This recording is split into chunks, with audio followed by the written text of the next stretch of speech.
The most fascinating thing about the United States Supreme Court moving now to say, well, no, there is no right to an abortion in the Constitution, is the insane reaction to this.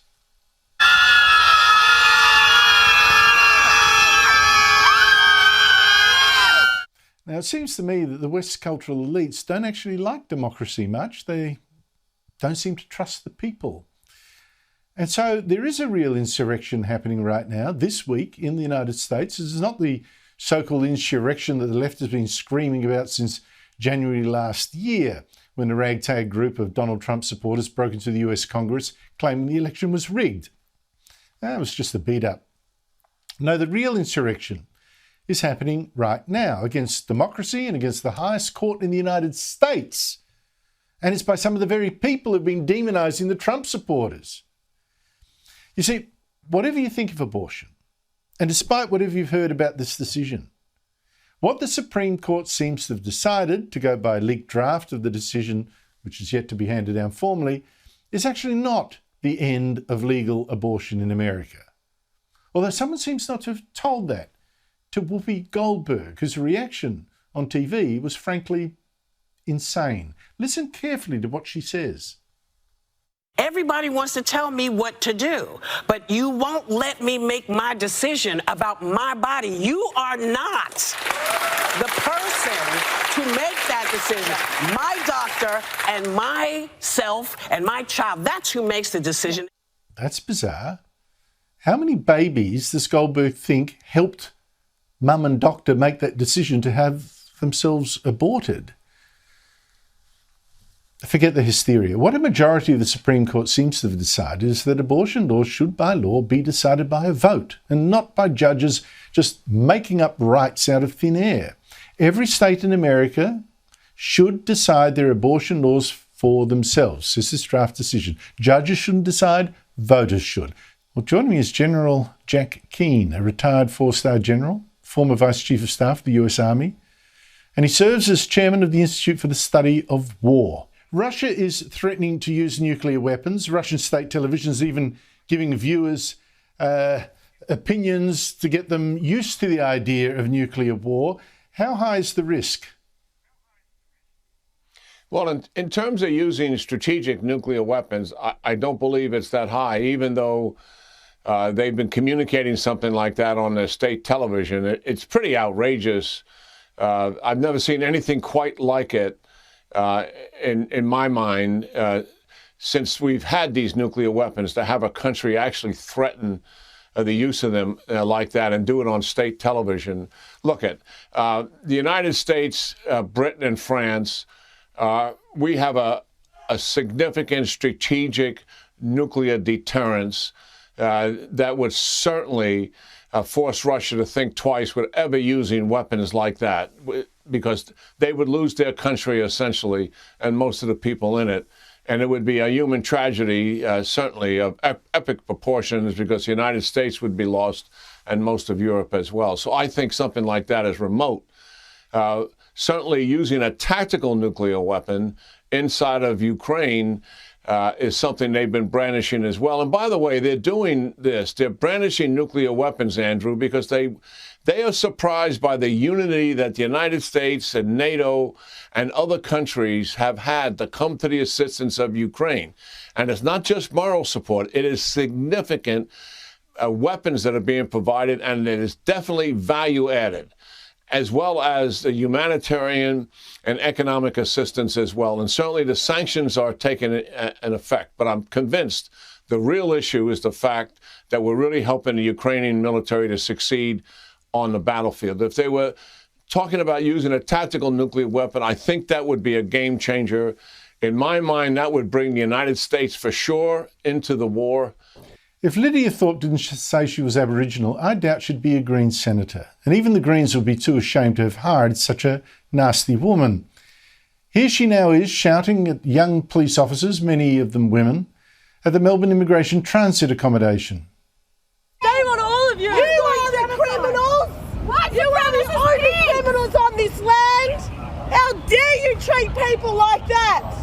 How dare you manhandle women like you did?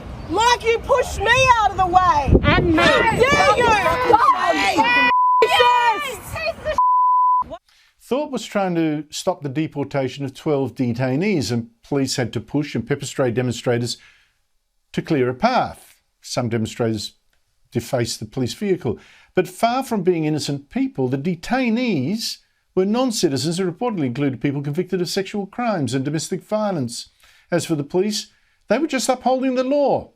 Yet Thorpe treated them as her personal enemies, even though she's a Green Senator, a lawmaker actually meant to respect our rule of law. But respect? What respect has she ever shown since the Greens hired her to replace a retiring Green Senator? She has since cheered the burning of the doors of the old Parliament House by Aboriginal protesters, tweeting, "Seems like the colonial system is burning down. Happy New Year, everyone." Thorpe also blasted the Northern Territory Attorney General as ignorant about Aboriginal offenders, just a white man who hadn't read up on the problem, before learning that this white man was actually an Aboriginal woman. During a Senate debate on people with disabilities, Thorpe told Liberal Senator Holly Hughes, mother of an autistic child, "At least I keep my legs together." We're already now, right now, paying the price for being in denial and thinking, yeah, well, great, we can just get rid of coal-fired power stations like this one in Lithgow and no worries, we just switch to wind power or solar power. We're told they're cheaper anyway. Or how about hydrogen, the new fuel of the future? Honestly, listening to those kinds of, don't worry.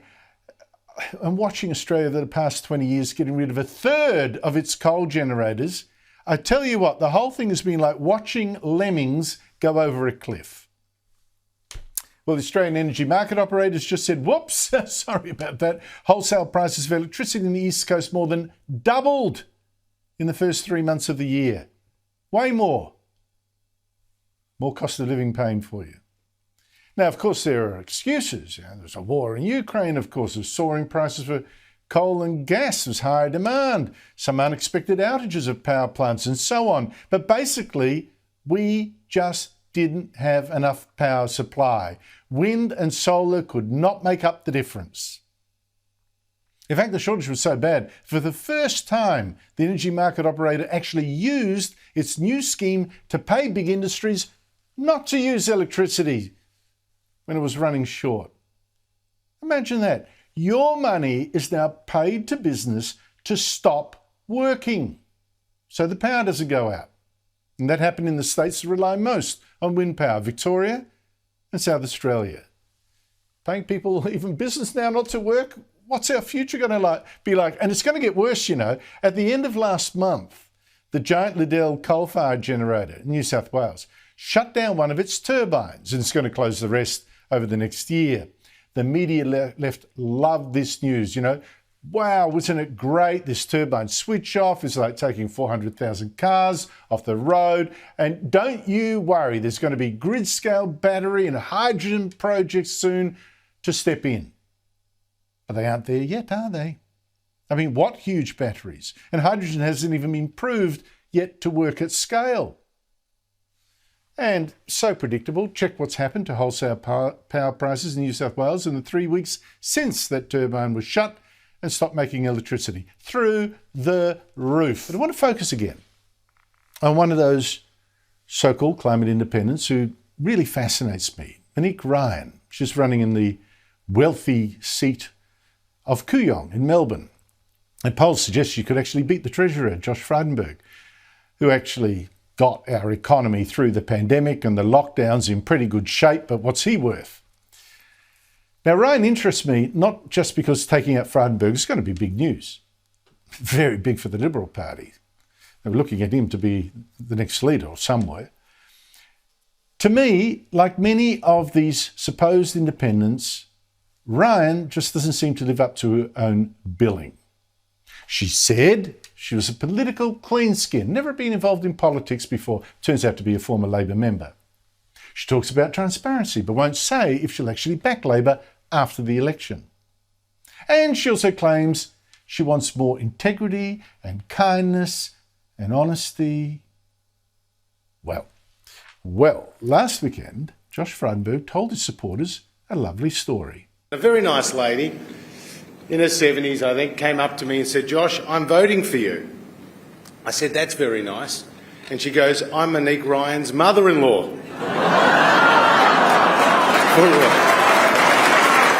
So I said, "Why are you voting for me?" She said, "Because you know what you're doing and you're a nice person." I said, "Thank you very much." I would end offshore detention for refugees. We need to increase our refugee intake by at least 50%. China is our biggest trade partner, and the relationship with our biggest trade partner should be treated with respect and sensitivity, not with macho breast-beating belligerence.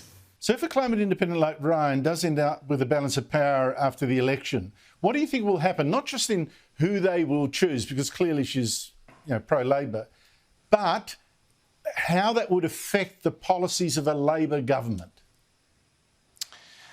I think all of us have to hope against a hung parliament, Andrew. I think that's the worst possible result. And if Anthony Albanese keeps stuffing up, it's probably quite likely. That's if he doesn't lose. I think it's looking pretty hard for the coalition to win majority. I know a lot can change in 2 weeks, but Labor could win minority or majority. And it would be dreadful. We saw the carbon tax before and other more radical policies because of the independents in the Gillard time. That didn't actually work for the Labor government. And we're going to see bigger action on climate change and a federal ICAC, it seems. If the independents have any say, I know Labor promises a federal ICAC. But it's intriguing, those comments on refugees, isn't it? I mean, that would send a shiver up some Labor spines, I reckon. The Reserve Bank governor was saying, look, he thinks it could go up interest rates, 2.5%. So I'm just wondering what you think people will be paying extra on their mortgage in a year or so. Well, I'm not going to speculate on that because those are decisions for an independent Reserve Bank and they will be taken based on the context and the economic circumstances of the time. What I do know is that it's not reasonable to expect that emergency level, whether it's fiscal support or monetary policy and cash rates, stay in place indefinitely. It was only a question of time before it started to normalise. And I point out to you that other central banks around the rest of the world have already moved. In the United States, they've lifted the cash rate by 25 basis points. In the United Kingdom, by 65 basis points. In Canada, by 75 basis points. And in New Zealand by 125 basis points. But what was good news from the statement today in the Reserve Bank is that the unemployment rate is actually going to be even lower than it is at 4% today. They're expecting it to go to 3.5%. And they're also saying that they're seeing wages pick up. Labor leader Anthony Albanese is probably Labor's biggest weak link. It's the one person in Labor who now could stop Labor from winning the election. He could destroy Labor's hopes because he seems so totally out of his depth, struggling to understand his own policies. Today, another disaster, and Albanese clueless about an issue he says is passionate about, has been campaigning about, made a front of stage issue about, the National Disability Insurance Scheme. Now, this NDIS is actually a total blowout. Don't swallow all that Labor stuff about, oh, the Liberals have cut it. Cut it. It's now costing 50% more than predicted. It's just got another 40 billion handout from the government, billion handout. It's about to cost even more than Medicare. And Albanese has been campaigning on the NDIS. Was asked today about Labor's announced 6-point plan to fix it. And once again, no idea. The 6 points. The 6 points are what we will do in terms was outlined by Bill Shorten. What do they know, Mr Albanese? What are the other 5 points, Mr Albanese? We will put people. It is all around the theme of Mr Albanese, putting people. Saying you are across your brief. We will put what people. Are the 6 points we of your will policy? Put people at the centre of the NDIS. Well, that was awkward. So Albanese went to the back of the room. He got a folder of notes from an aide who was desperately trying to help him out, and then frantically tried to find his own policy. Oh, it's got to be there somewhere in this folder. It was most embarrassing. Josh, Is this a sign that you don't know what one of your policy is? Are they the 6 points? Are these the 6 points here that had to be handed to you by your advisor? Mr. Albanese, That's not right. Did you just ask for advice? Saw you, it's on you've just been camera. handed the 6 points, Mr. Albanese. What are they? Our policy on the NDIS is to defend and fix the NDIS. I've asked on someone who has worked on 33 Labor election campaigns. I've worked on just 2.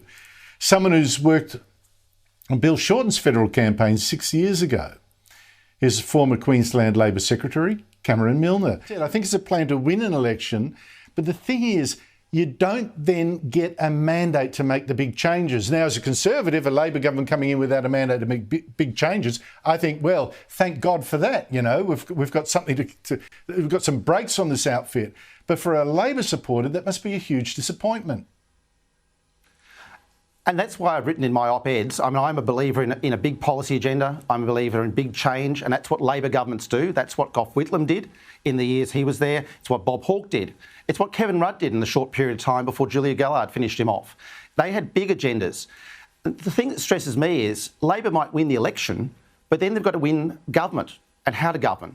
And really, with a Senate that might be completely fractured like Scott Morrison experienced, and potentially even a hung parliament in the lower house, Labor actually needs a policy agenda that's been passed by the people, which becomes their mandate, because that's the whip hand they have for the next 3 years in Parliament.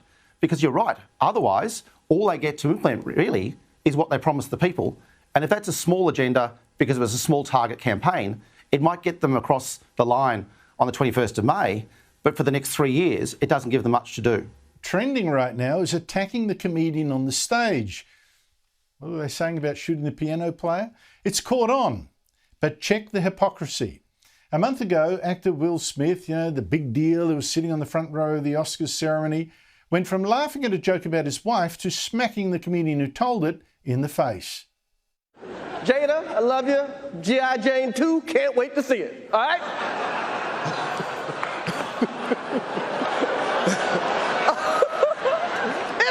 That was a nice one. Okay. I'm out here. Richard. Oh, wow. Wow. There was no punishment on the night.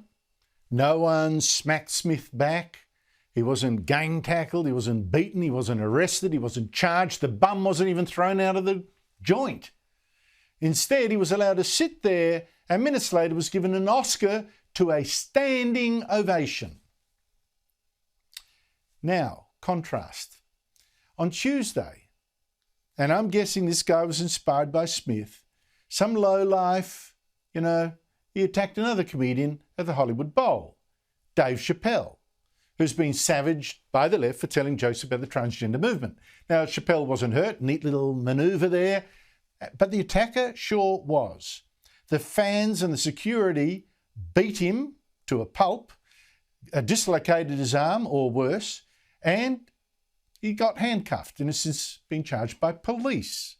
Joining me is Daisy Cousins, a Sky News contributor and YouTube star with her own video channel. Daisy, Hollywood gives a standing ovation to celebrity Will Smith after attacking a comedian. The Hollywood Bowl gives a belting and police charges to a lowlife after also attacking a comedian, but not even hurting him. Explain the difference.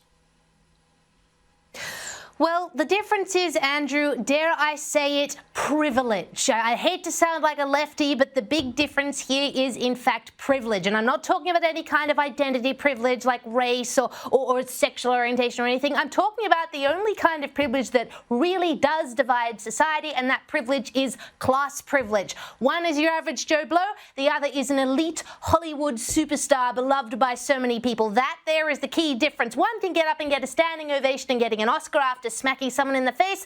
The other one gets beaten to a bloody pulp. I mean, it's absolutely staggering. And can I just say, what a horrific situation is the Dave Chappelle situation. I mean, for one thing, for someone to run out of the audience and try to sort of crash tackle him, and then the response being for multiple people to beat this guy up. I mean, sure, okay, arrest him, fine, charge him with assault, okay, but that kind of citizen justice is just so completely disturbing and totally uncivilized. And what I think it is, Andrew, it's sort of a real-life manifestation of the old left-wing adage that words are violence, speech is violence. Now,